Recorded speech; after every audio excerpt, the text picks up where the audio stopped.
Tenho, porém, contra você o seguinte: você abandonou o seu primeiro amor. Eu fiz questão de botar essa imagem aqui, vocês estão vendo. Ele abandonou o primeiro amor. Que primeiro amor seria esse que ele abandonou? Eu colocaria o próprio Senhor Jesus e os próprios irmãos da igreja. Eu colocaria esses dois aspectos aí, quando ele diz que deixou o primeiro amor. Jeremias capítulo 2, falando exatamente sobre isso. Vá e proclame diante do povo de Jerusalém.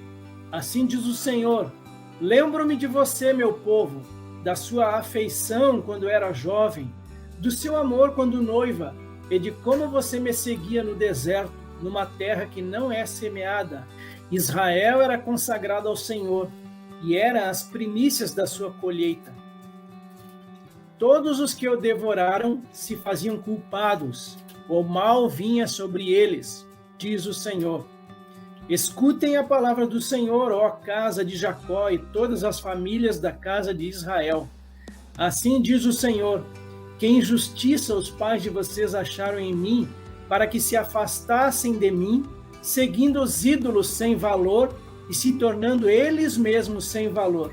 Esse texto aqui é muito importante, porque ele parece que ele está falando dessa igreja de Éfeso aqui. E por que não de pessoas? Por que não talvez de nós? Vejam que eles seguiam ídolos aqui em Jeremias.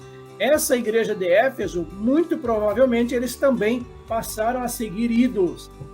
Mateus 22, falando sobre o primeiro amor ainda. E um deles, doutor da lei, interrogou-o para o experimentar, dizendo: mestre, qual é o grande mandamento na lei? E Jesus disse-lhe: amarás o Senhor teu Deus de todo o teu coração e de toda a tua alma e de todo o teu pensamento. Este é o primeiro e grande mandamento.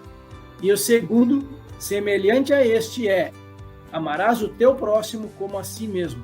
Destes dois mandamentos dependem toda a lei e os profetas.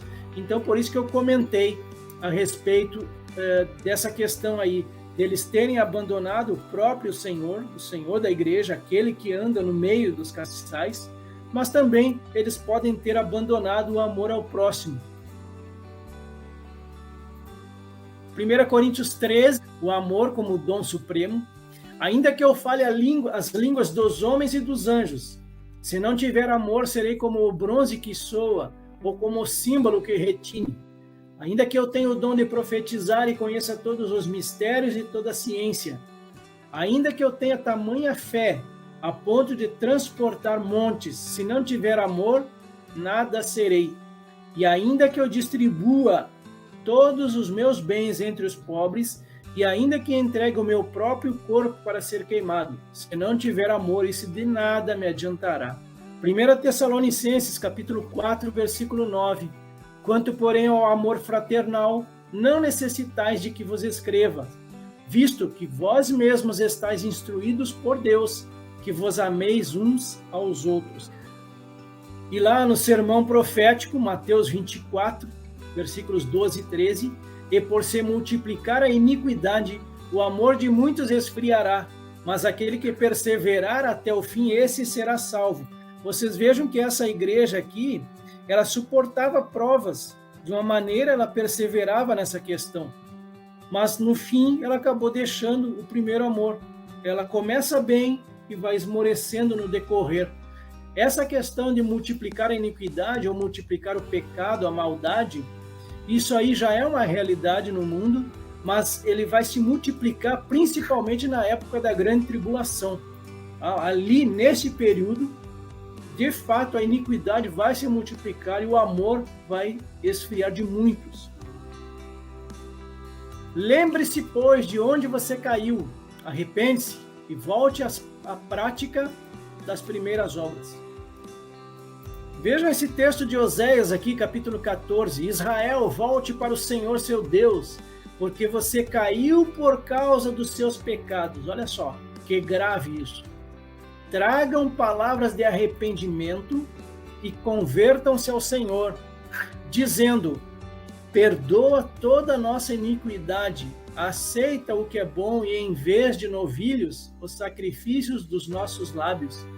Ainda dentro desse versículo 5 de Apocalipse, se você não se arrepender, virei até você e tirarei o seu candelabro do lugar dele. Ou seja, ele vai acabar com aquela igreja, vai destruir aquela igreja. E foi exatamente isso que aconteceu. Historicamente, a gente sabe que foi assim. Então vejam o condicional disso. Se você não se arrepender, virei até você e tirarei o seu candelabro do lugar dele. O Senhor sai do meio daquela igreja, acaba com aquela igreja, ela vira ruínas de fato. Mateus 21, 42 e 43, perguntou-lhes Jesus: nunca lestes nas Escrituras, a pedra que os construtores rejeitaram, essa veio a ser a principal pedra angular. Isto procede do Senhor e é maravilhoso aos nossos olhos? Portanto vos digo que o reino de Deus vos será tirado e será entregue a um povo que lhe produza os respectivos frutos. Atos capítulo 17, versículos 30 e 31.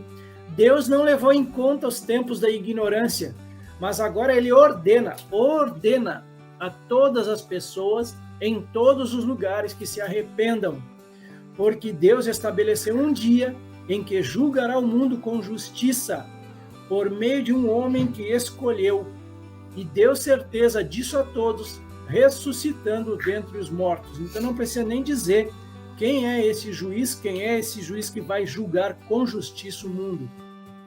Romanos capítulo 6, versículo 23, porque o salário do pecado é a morte, mas o dom gratuito de Deus é a vida eterna, por Cristo Jesus, nosso Senhor.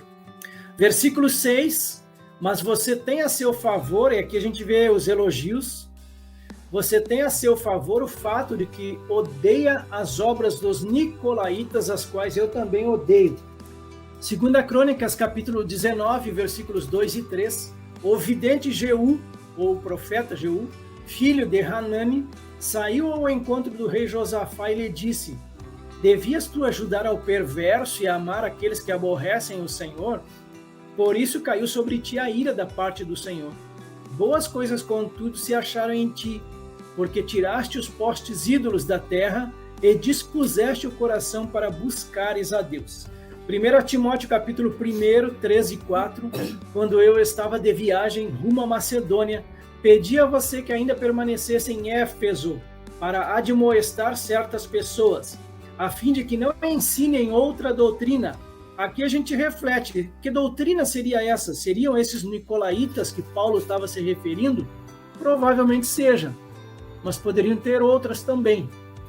Nem se ocupem com fábulas e genealogias sem fim. Essas coisas mais promovem discussões do que a serviço de Deus na fé. 2 João, capítulo 1, versículos 9 e 10. Todo aquele que vai além da doutrina de Cristo e nela não permanece, não tem Deus. O que permanece na doutrina, esse tem, tanto o Pai como o Filho. Se alguém for até vocês e não levar esta doutrina, não o recebam em casa, nem lhe deem as boas-vindas. Apocalipse capítulo 2, versículo 15, aqui é um spoiler, né? Além disso, estão aí em seu meio os que seguem a doutrina dos nicolaítas. Lá na igreja de Pérgamo, que nós vamos estudar ainda, lá tinha gente que seguia a doutrina dos nicolaítas. Vejam então que essa turma aí, esses hereges aí, vamos dizer assim, eles tinham a doutrina consolidada.